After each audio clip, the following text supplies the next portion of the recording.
Fisiopatologia do voo.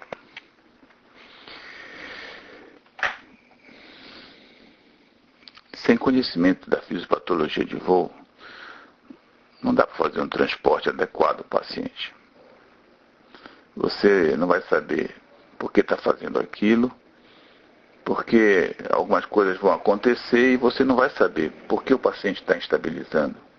Tem que conhecer a fisiopatologia. Senão você não vai saber tratar ou melhorar o seu doente. Você tem que entregar o doente, o paciente, no destino melhor ou igual ao que você encontrou no hospital, a condições que você encontrou dele no hospital de origem.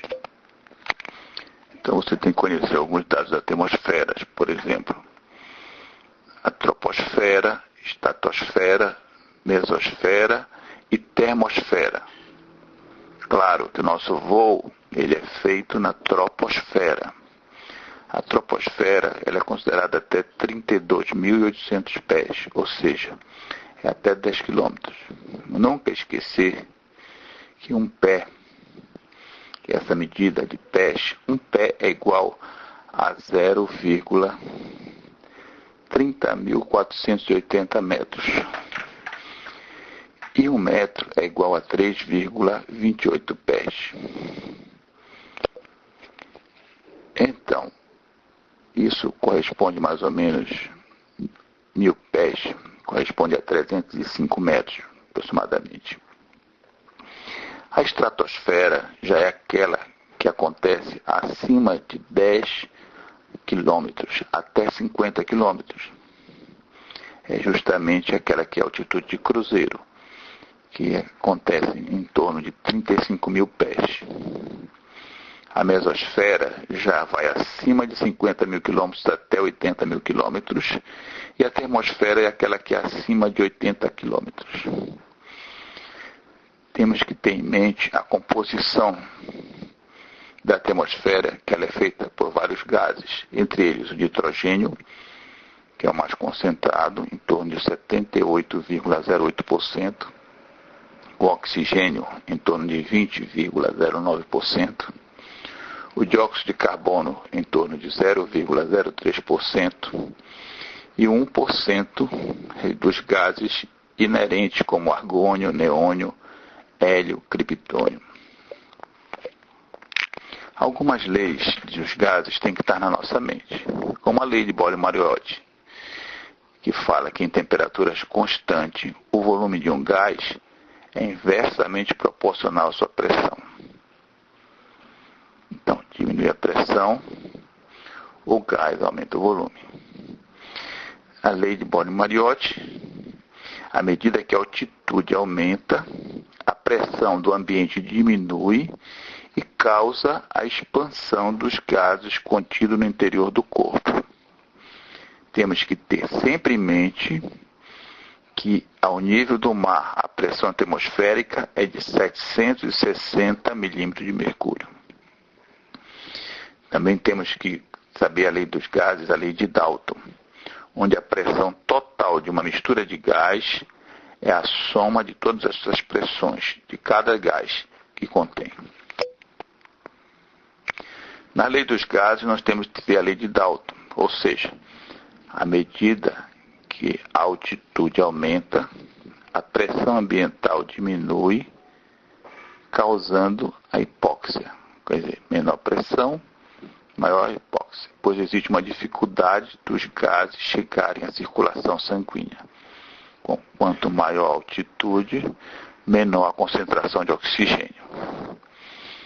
A lei de Henry, que a quantidade de um gás dissolvido em uma solução é diretamente proporcional à pressão parcial deste gás na solução. A lei de Charles, que a pressão de um gás é diretamente proporcional à sua temperatura, isso mantendo-se um volume constante. Então, só sobre a lei de Henry, é aquela da dissolução dos gases em uma solução diretamente proporcional à pressão parcial, é aquela que quando você abre o refrigerante, há uma expansão rápida desse gás e aí ele ele vai haver uma expansão rápida, então você vai perceber aquelas bolhas de gás saindo por causa dessa expansão rápida. E a lei da difusão dos gases, que um gás vai se difundir sempre de um local que está mais concentrado, certo? A pressão parcial dele, para um de menor concentração. Isso aí vem a calhar por causa da despressurização. Quer dizer, onde está mais concentrado dentro da aeronave, vai sair em direção ao espaço aéreo que é para fora da espaçonave. Então, as coisas são sugadas para o buraco por causa dessa pressão, essa diferença de pressão, de concentração. Nunca esquecer que a difusão fisiológica da atmosfera, 1000 pés, mais ou menos equivale a 305 metros, certo? E a pressão vai diminuindo conforme vai aumentando a altitude, chegando, por exemplo, a uma pressão atmosférica de 750 milímetros de mercúrio, 760 milímetros de mercúrio ao nível zero de altitude. Ela vai chegar ao nível de 228 a 30 mil pés. 228 mil pés. Ou seja, também nunca esquecer que a cada mil pés de altitude que se sobe, a temperatura vai diminuindo 2 graus. 2 graus. Então há uma diminuição da pressão atmosférica significativa e há uma diminuição também da temperatura. Então, isso tudo vai causar estresse de voo. Esses estresses são decorrentes da hipóxia, do disbarismo, que é aquela aerodilatação, e as doenças da pressão, que é as doenças descompressivas que existem, das forças gravitacionais, que vai diminuindo a força da gravidade, aumentando, dependendo da altitude do voo, e da temperatura, também tudo que depende da altitude do voo. Isso pode levar a várias consequências que sofre o paciente. Esses estresses de voo também são causados pelo ruído, pelas vibrações,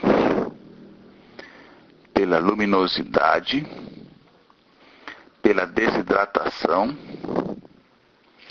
e pela fadiga. Isso tudo vai produzir os estresses de voo. Então, nós temos que conhecer cada uma dessas particularidades fisiológicas do voo. A hipóxia. A hipóxia é a baixa concentração de oxigênio nas células. Ela pode ser de vários tipos. Por exemplo, a hipoxêmica. Na hipóxia, que ela é muito importante na aviação, a hipoxêmica é aquela deficiência de oxigênio no sangue arterial. O oxigênio é que é deficiente. Devido ao quê? A uma queda da pressão de oxigênio alveolar. Então a pressão de oxigênio dentro do alvéolo está diminuída. Isso acontece. Por quê? Porque a altitude altera, porque o paciente tem asma, tem pneumonia ou tem uma obstrução. Na anêmica, a deficiência já é do transporte de oxigênio para o tecido. Isso acontece pelo monóxido de carbono, pelos nitritos, pelas sulfas. Então, isso aí